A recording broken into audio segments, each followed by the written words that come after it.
The Great Hall of the Galactic Council was the largest room Yuna had ever seen. It stretched so far that she could barely see the walls. The ceiling was made of living crystal that glowed with soft blue light. 12 massive chairs formed a circle in the center, and in each chair sat a creature from a different alien race. Yuna stood alone in the middle of this circle. She was a small human woman with short black hair and tired eyes. She wore the formal white uniform of Earth's diplomatic service. Her hands were steady, but her heart beat fast inside her chest. She had traveled 4 months through space to reach this place. 4 months of cold sleep and bad food and loneliness. And now she stood before the 12 most powerful beings in the galaxy, and she had to make them listen. "Honored members of the council," Yuna said. Her voice was calm and clear. "I come to you with a simple request. The Valarith raiders have attacked 17 human colonies in the past year. They have killed over 2 million of our people. They burn our cities and take our children as slaves. Earth asks for the council's protection." The council members looked at each other. Some of them made sounds that might have been laughter. High Arbiter Desok leaned forward in his chair. He was a tall insect-like creature with 4 arms and large black eyes that reflected no light. His voice was like the sound of dry leaves scraping together. "Ambassador Yuna," he said slowly, "humanity joined this council only 200 years ago. You are the youngest species here. You have no ancient technology. You control no rare resources. You offer nothing of value to the galactic community. We offer friendship," Yuna said. "We offer trade. You offer nothing," Desok interrupted. "The Valarith are a recognized military power. They have been part of galactic politics for 10,000 years. Why would we anger them for the sake of a species that barely learned to fly between stars?" Another council member spoke. This one was a creature made of what looked like living water, its form constantly shifting and changing. Perhaps the humans should learn to defend themselves. Or perhaps they should accept that some species are simply meant to be conquered. Yuna felt anger rise in her chest, but she pushed it down. She had trained for moments like this. She had learned to control her emotions, to speak with calm words, even when she wanted to scream. "The Valarith outnumber us 50 to 1, she said. "Their ships are larger and more powerful. We cannot fight them alone. That is why we ask for help. And that is why we say no," Desok replied. He waved one of his 4 arms in a gesture of dismissal. "This council does not waste resources on lost causes. Humanity is not worth saving. You are insignificant." The word hit Yuna like a physical blow. Insignificant. 2 million dead, and the council called them insignificant. "I understand," she said quietly. Her voice did not shake. "Then I will return to Earth and tell my people that we stand alone." She turned and walked out of the Great Hall. Her footsteps echoed in the vast space. None of the council members called her back. None of them changed their minds. Far away, on a space station orbiting Earth, Admiral Dohun watched the transmission of the council meeting. He was a tall man with gray hair and a face that had seen too many battles. He stood in the command center of the station, surrounded by screens and officers and the quiet hum of machines. "They laughed at her," said Commander Jiwoo, who stood beside him. She was younger than Doyen, with sharp eyes and quick hands. "They actually laughed." "I know," Doyen said. His voice was quiet, but there was something dangerous in it. "What do we do now?" Jiwoo asked. "Our fleet has 47 ships. The Valarith have thousands. If they attack Earth directly, we fight," Doyen said. "We fight until we cannot fight anymore. That is what humans do." Jiwoo nodded slowly. She had known the Admiral for 15 years. She had never seen him give up on anything. But she also knew mathematics, and the mathematics said they were going to die. That night, Yuna returned to her small room on her transport ship. She sat on her bed and looked out the window at the stars. So many stars. So many worlds. And none of them would help her people. Her communicator beeped. She picked it up and saw that she had received an encrypted message. The sender was listed as General Yunji, the oldest officer in Earth's Defense Command. The woman was over 90 years old, but still sharp as a knife. The message contained a set of coordinates, a location deep beneath the ice of Antarctica, and 3 words that made Yuna's heart stop. "It's time, Ambassador." Yuna stared at the message for a long time. She had heard rumors. Everyone in the military had heard rumors. Stories of something buried beneath the ice. Something old. Something powerful. Something that was waiting. She had always thought they were just stories. Fairy tales that soldiers told each other to feel better about. Their small fleet and their weak position in the galaxy. The General Yunji was not a person who believed in fairy tales. Yuna pressed the reply button. Her fingers were shaking now. "What is it?" She typed. "What is under the ice?" The reply came quickly. "Hope. Come home, Yuna. Come home and see what our ancestors left for us." Yuna stood up. She walked to the bridge of her ship and told the pilot to change course. They were going back to Earth. They were going to Antarctica. And whatever was waiting there. Whatever ancient secret had been hidden in the ice for thousands of years. Yuna was going to find it. The Council had called humanity insignificant. They had laughed at human suffering. They had turned their backs on 2 million dead. They were going to regret that decision. The elevator dropped through 3 kilometers of ice and rock. Admiral Do-hyun stood at the front of the small group, watching the numbers on the wall count down their descent. Behind him were 11 soldiers and 1 scientist. Dr. Minho was not a young man. His hair was completely white, and his face was covered with wrinkles from years of study and stress. But his eyes were bright with excitement. He had waited 30 years for this moment. "I was 25 when we first found it," Minho said. His voice was soft, almost like a prayer. "A routine geological survey. We were looking for minerals. Instead, we found something impossible." "Why did you keep it secret?" Do-hyun asked. "Because we were not ready," Minho replied. "Because the galaxy would have taken it from us. Because some secrets need time." The elevator stopped. The doors opened, and Do-hyun forgot how to breathe. The cavern was enormous. It stretched so far that the other end was lost in shadow.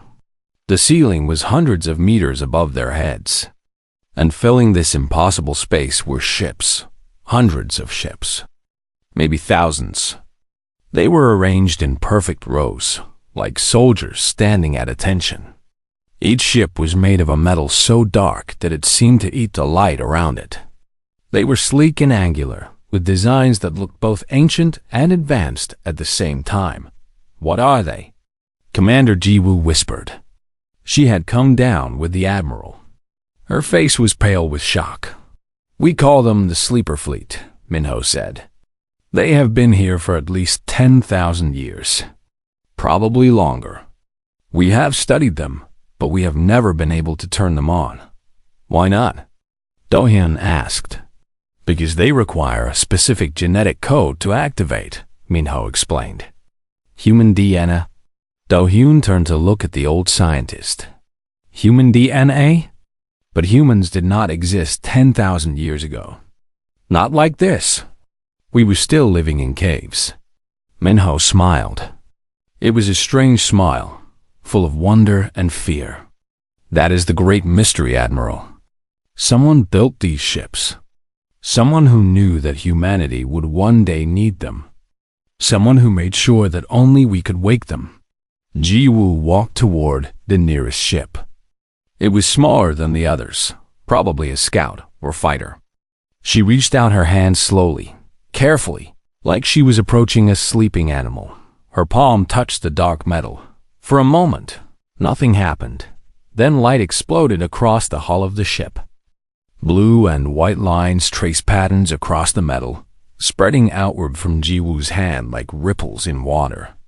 A deep hum filled the cavern, a sound that Do-yoon felt in his bones rather than heard with his ears. "It's warm," Jiwoo said. Her voice was filled with wonder. "It feels alive." One by one, the other ships began to wake.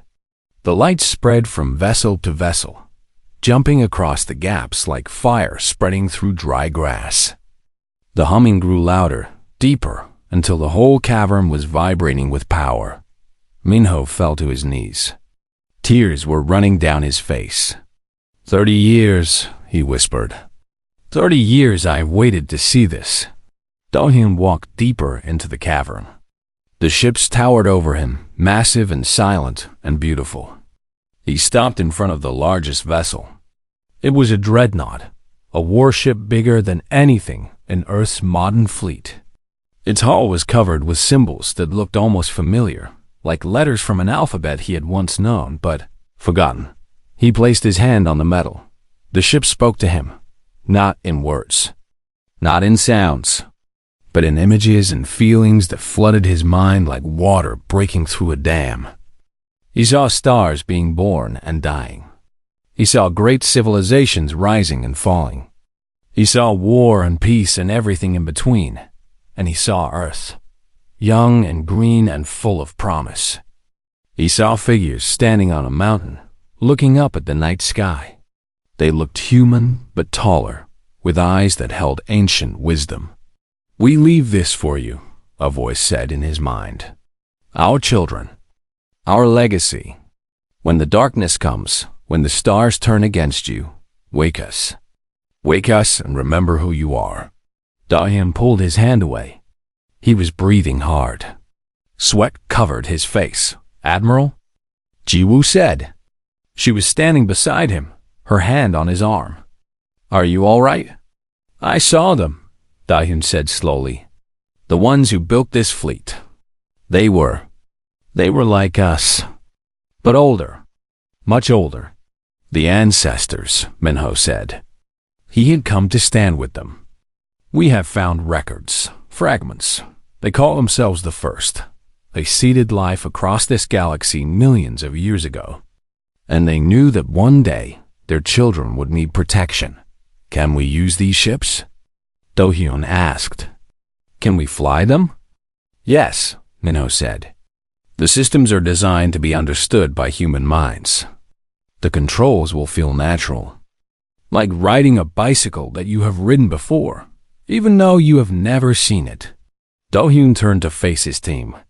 11 soldiers and 1 scientist, standing in a cavern full of ancient warships. Behind them, the light from the awakened fleet painted strange shadows on the ice walls. "Get me Ambassador Yuna," Do-hyun said, "and contact General Yoonji. Tell them the sleeper fleet is awake." He looked up at the massive dreadnought before him. Somewhere in its core, ancient engines were coming to life after 10,000 years of sleep. Tell them that humanity is no longer alone. 3 days later, the first ships rose from beneath the Antarctic ice. They climbed through the atmosphere like ghosts rising from their graves. Satellites around the world recorded their ascent. People on every continent looked up at the sky and saw something impossible. The ancient fleet had awakened, and the galaxy was about to learn what humanity could become. Fleet Commander Thesara stood on the bridge of her flagship and smiled. She was a Velorth, a species known throughout the galaxy for their love of war. Her skin was the color of dried blood, and her teeth were sharp as knives. She had conquered 11 worlds in her career. Today, she would conquer her 12th. Earth floated in the darkness ahead of her fleet. A small blue planet, covered with water and clouds. Such a pretty little world. Such weak defenders. How many human ships? Thesara asked. 47, her second officer reported. They have formed a defensive line between us and their planet. Thesara laughed. It was an ugly sound, full of cruelty. 47 ships against 3,000. They are either very brave or very stupid. Perhaps both, her officer said. The Valarth fleet spread across space like a cloud of locusts. 3,000 warships, each one carrying enough firepower to destroy a city. They had burned 17 human colonies already. They had killed millions. And now they had come to finish the job. On the human defensive line, Admiral Do-Yoon stood on the bridge of his command ship. He was calm. His hands were steady. His voice was clear when he spoke to his crew. All ships, hold position. Do not fire until I give the order. Commander Jiwoo looked at him with worried eyes. Admiral, they outnumber us 60 to 1. Our shields cannot survive their first attack. I know, Do-Yoon said. But we are not alone. The Valarth fleet opened fire. Thousands of energy beams crossed the darkness of space, heading toward the human defensive line. It should have been the end. It should have been a massacre. Then the sky behind the human fleet split open. It was not like normal space travel. Normal ships created a small hole in space and slipped through quietly. This was different. This was a tear in reality itself. A wound in the fabric of the universe that had stretched for hundreds of kilometers. And through that wound came the sleeper fleet. 300 ancient vessels emerged in perfect formation. They were black as midnight, and they moved with a grace that seemed impossible for objects so large. At their head was the great dreadnought that Lieutenant Hyung had named the Sleeper. It was 5 kilometers long, and its hull glowed with patterns of blue light. On the Valarth flagship, every alarm began to scream at once. What is this? Dazara demanded. Where did these ships come from? Her officers were panicking. They had never seen anything like this. Their sensors could not understand what they were seeing. The numbers made no sense. Commander, the energy readings from those vessels. They are impossible. Each one of those ships has more firepower than our entire fleet combined. Admiral Do-Yoon's voice came through every communication channel in the system. Human and Valarth alike heard his words. This is the Terran Ancient Fleet. You have attacked humanity for the last time. Surrender now, or be destroyed. For a moment, there was silence. Dazara stared at her screens, trying to understand. Her entire career had been built on the simple truth that the strong eat the weak. And she had always been the strongest. But now, looking at those ancient ships, she realized that she had made a terrible mistake. All ships, attack. She screamed. Destroy them. The Valarth fleet fired everything they had. Thousands of weapons lit up the darkness. Energy beams and missiles and plasma bolts raced toward the ancient vessels. The attacks hit, and nothing happened. The shields of the Sleeper fleet absorbed the assault without effort. Not a single ship was damaged. Not a single hull was scratched. The ancient technology simply ate the Valarth weapons like a whale eating tiny fish. Then, the Sleeper fired back. A single beam of pure white energy lanced from the dreadnought's main cannon. It was so bright that human crews had to look away or risk blindness. The beam crossed the space between the fleets in less than a heartbeat. 30 Valarth ships disappeared. They did not explode. They did not burn. They simply ceased to exist, erased from reality by a weapon that the galaxy had forgotten long ago. Impossible, Dazara whispered. The ancient fleet moved forward. Their weapons fired again and again, each shot destroying multiple enemy ships. The Valarth tried to fight back. They tried to run.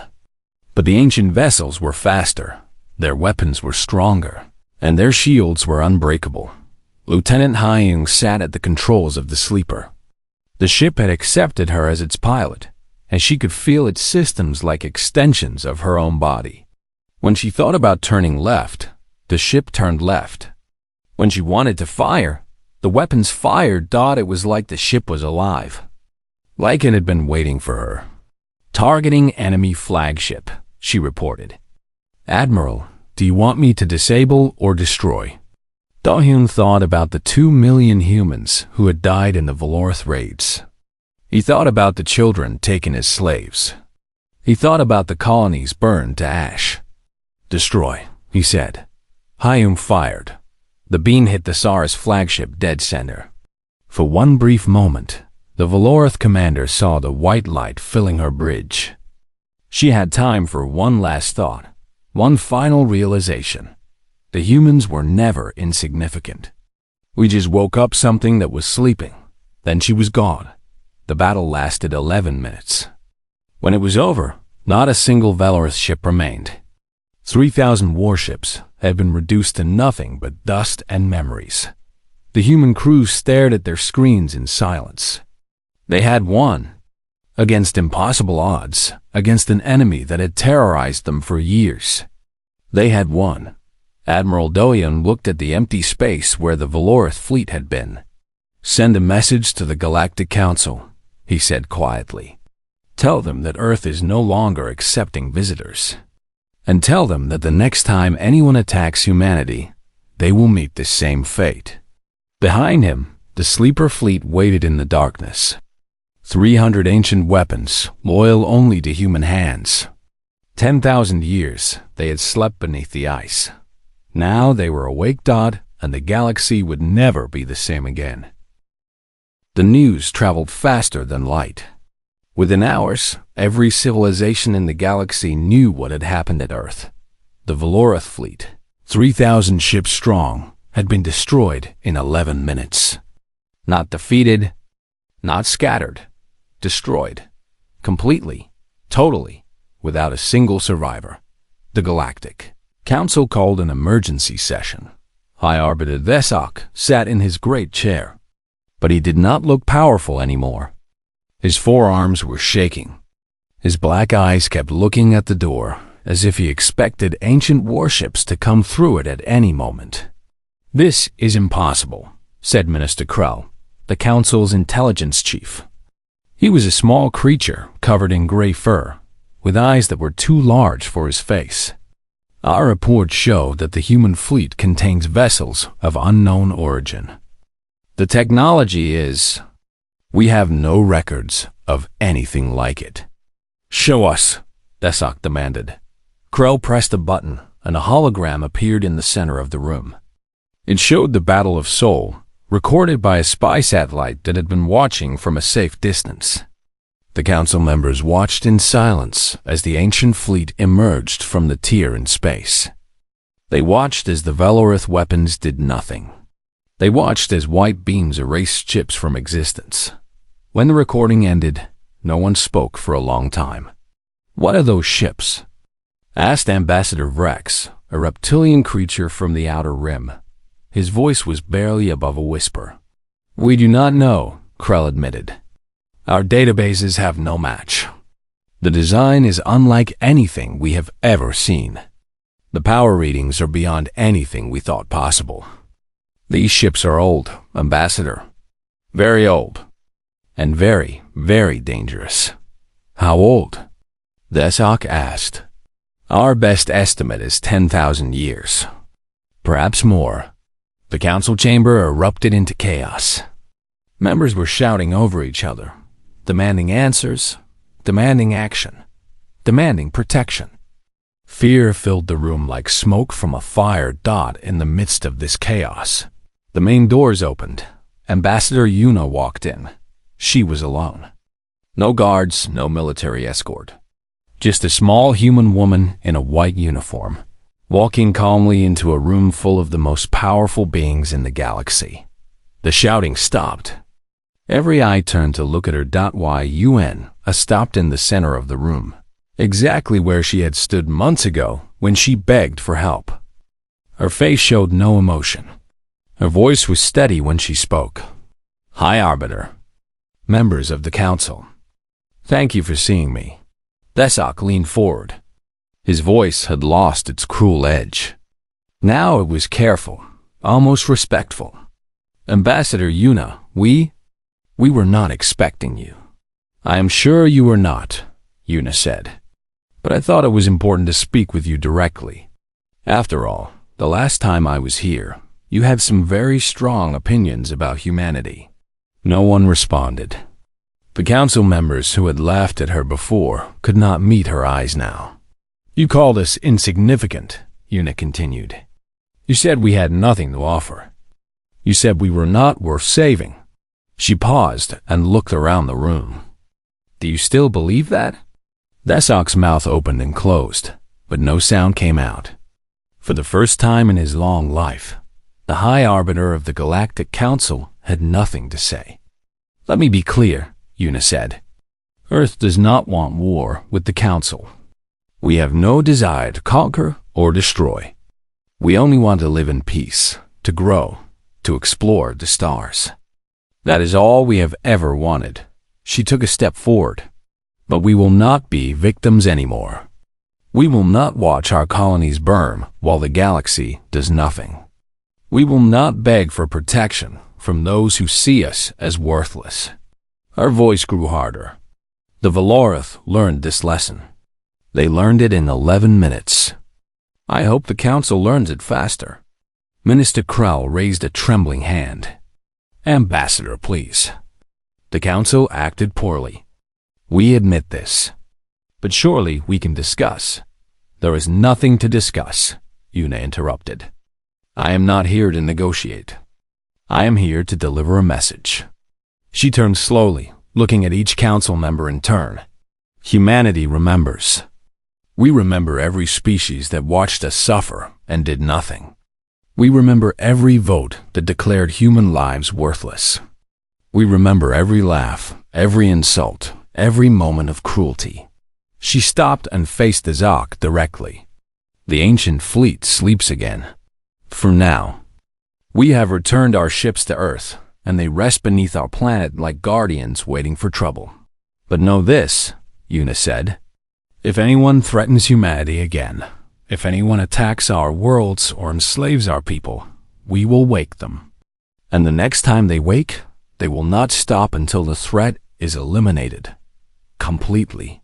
Totally. The way the Valorith were eliminated. She turned to leave. Ambassador, wait, Desok called. His voice was desperate now. What do you want from us? What can we do to make peace? Una stopped at the door. She did not turn around. You can start by remembering one simple truth, she said. Humanity is not insignificant. We never were. And the next time you think about ignoring our suffering, remember what happened to the Valorith. She walked out. The doors closed behind her. The council chamber remained silent for a long time. No one moved. No one spoke. The most powerful beings in the galaxy sat in their great chairs and felt something they had not felt in centuries. Fear. Outside the chamber. Captain Junho was waiting for Una. He was her military escort. A tall soldier with calm eyes and quick reflexes. He fell into step beside her as she walked down the hallway. How did it go? He asked. Una smiled. It was a cold smile, but there was satisfaction in it. They understood, she said. For the first time in 200 years, they actually listened to what a human had to say. Do you think they will cause trouble? Perhaps, Una admitted. Fear makes people do stupid things. But they also know what will happen if they push us too far. That knowledge will keep them careful. They walked in silence for a moment. The Admiral wants to know what we should do next, Junho said. Una looked out a window at the stars. Somewhere out there, Earth waiting. And beneath its ice, ancient ships were sleeping, ready to wake at a moment's notice. Tell him to keep the fleet ready, she said. The council is scared now, but fear does not last forever. Sooner or later, someone will test us again. She turned away from the window. When they do, we will be ready. 6 months had passed since the Battle of Sol. The galaxy had changed in ways that no one expected. The Valorith Empire had collapsed. Without their fleet, they could not control their territory. The species they had enslaved rose up and fought for freedom. Planets that had lived in fear for centuries now celebrated in the streets. And everywhere, people whispered about the humans. The small species that had destroyed an empire in 11 minutes. On Earth, life continued. People went to work and raised their families and dreamed of better futures. But there was something different now. A pride that had not existed before. A knowledge that they were no longer alone in the universe. And beneath the ice of Antarctica, the sleeper fleet waited. Dr. Selman had spent the past 6 months living aboard the sleeper. She was the lead researcher of a team of 200 scientists, all working to understand the ancient technology. Every day brought new discoveries. Every day brought new questions. Today, she had found something special. "Admiral, you need to see this," Selman said into her communicator. "Come to the central chamber immediately." 20 minutes later, Admiral Do-hyun, General Yoonji, and Ambassador Yuna stood in the heart of the great dreadnought. The central chamber was a vast, circular room with walls covered in symbols and lights. In the middle of the room was a platform that Selman had never been able to activate until now. "I found the key," Selman explained. Her voice was shaking with excitement. It was hidden in the ship's navigation system. A sequence of commands that required 3 specific DN as samples to unlock. 3? Yuna asked. Yes, 1 military leader, 1 political leader, and 1 scientist. I believe the builders wanted to make sure that no single person could access this information alone. Selman smiled. "The 3 of you, together with me, should be enough." They stood on the platform. Lights began to glow beneath their feet. A humming sound filled the chamber, growing louder and deeper. And then the hologram appeared. It was a figure. Humanoid, but not quite human. Taller and thinner, with skin that seemed to glow faintly from within. Its eyes were deep and old, filled with wisdom and sadness and hope. "To our descendants," the figure said. Its voice was warm and kind, like a parent speaking to a child. "If you are seeing this message, then you have awakened the fleet. You have faced danger, and you have survived. We are proud of you." Do-hyun felt tears forming in his eyes. He did not know why. He had never cried in front of his soldiers before. "We are the first," the hologram continued. "Millions of years ago, we traveled the stars. We built great civilizations. We explored the edges of the universe. And then we grew old." The figure's face became sad. "Our time was ending. But we did not want our knowledge to die with us." The walls of the chamber began to change. Images appeared, showing planets covered with life. Oceans and forests and cities that stretched to the horizon. "We seeded this galaxy with life," the figure said. "On thousands of worlds, we planted the seeds of consciousness. We gave the gift of thought to creatures who would otherwise have remained animals forever. And on one small blue planet, we planted something special." The image changed to show Earth, young and wild, covered with thick forests and empty seas. "We gave Earth our own genetic code," the figure explained. "Modified, of course. Adapted to survive on a young world. But the core remained the same. You are our children, our legacy, our hope for the future." Yuna's hand went to her mouth. We are related to them?" "You are them," the hologram replied, as if it could hear her question. "In a way. The spark that makes humanity special, the drive to explore and create and dream that comes from us. We built this fleet and left it for you because we knew that one day you would need it." The figure stepped forward on the platform. Its eyes seemed to look directly at each of them in turn. "The galaxy is a dangerous place. There are species out there who will fear you now. Some will try to destroy you before you grow too strong. Others will try to use you for their own purposes. You must be careful. You must be wise. You must remember who you are. General Yunji, the oldest person in the room, spoke for the first time. "Who are we?" Her voice was barely above a whisper. The hologram smiled. "You are the children of the first. You carry our fire within you. The same curiosity that drove us to explore the stars burns in your hearts. The same courage that allowed us to face the unknown lives in your souls.